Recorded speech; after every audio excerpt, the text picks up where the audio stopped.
కేసీఆర్ మీద పడ్డారు. ఈ నెల 29 నుంచి శీతాకాల అసెంబ్లీ సమావేశాలు ఈ నెల 29 నుంచి జరగబోతున్నాయంట.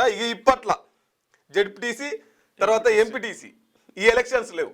ముందుగాల కార్పొరేషన్ ఎలక్షన్లు కూడా ఇప్పుడు డీలిమిటేషన్ నడుస్తుంది కదా, ఆ పంచాయతీ అయిపోయిన తర్వాత ఎన్ని వార్డులు చేయాలి ఎంత అని చెప్పేసి ఇదంతా అయిపోయిన తర్వాత మున్సిపల్ అయిపోయిన తర్వాత జెడ్పీటీసీ ఎంపీటీసీ ఎలక్షన్లు అంటే ఇంకో 3-4 నెలలు పక్కా పడుతుంది మనకు అంచనా ప్రకారం. 3-4 నెలల తర్వాత ఎంపీటీసీ జెడ్పీటీసీ ఎలక్షన్లు.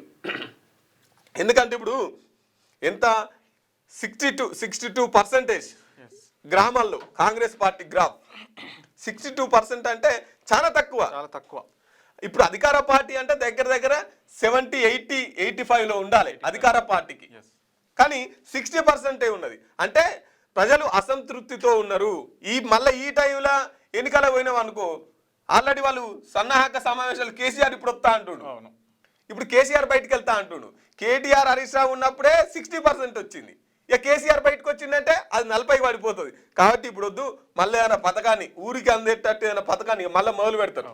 ఏదో వాళ్ళను బుట్టలేసుకోవడానికి, వాళ్ళ ఓట్ల బుట్టలు వేసుకోవడానికి మళ్ళీ ఏదో పథకం మొదలు పెడతారు. ఇక మళ్ళీ అప్పుడు ఎలక్షన్లకు వస్తున్నాము, ఎలక్షన్లు జెడ్పీటీసీ ఎంపీటీసీ ఎలక్షన్లు అని పెడతారు.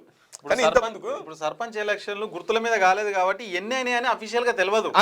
సర్పంచ్ ఎలక్షన్లు ఎట్లా అంటే ఏ పార్టీ అన్నా నిలబడని అంతే, గెలిపించాలనుకున్న వాళ్ళని గెలిపిస్తారు. పార్టీ అఫీషియల్ గా లేదు కాబట్టి ఇంత నెంబర్ అనేది కరెక్ట్ లేదు. అదే ఇప్పుడు ఎంపీటీసీ జెడ్పీటీ వస్తే ఖచ్చితంగా అఫీషియల్ గా పార్టీ సింబల్ వస్తుంది కాబట్టి ఎన్ని సీట్లు గెలిచినవని అఫీషియల్ గా ఎలక్షన్ కమిషన్ బయట పెడుతుంది, అందరికి తెలుస్తుంది. అప్పుడు వీళ్ళ బండారం ఎక్కడ బయట పడుతుంది అని చెప్పేసి మరి ఇప్పట్లో వద్దు ఎలక్షన్స్, ఎంపీటీసీ జెడ్పీటీసీ కొద్దిగా వాయిదా వేద్దామని ఆలోచిస్తున్నట్లుగా మనకైతే అర్థమవుతుంది. ఇక మొత్తానికి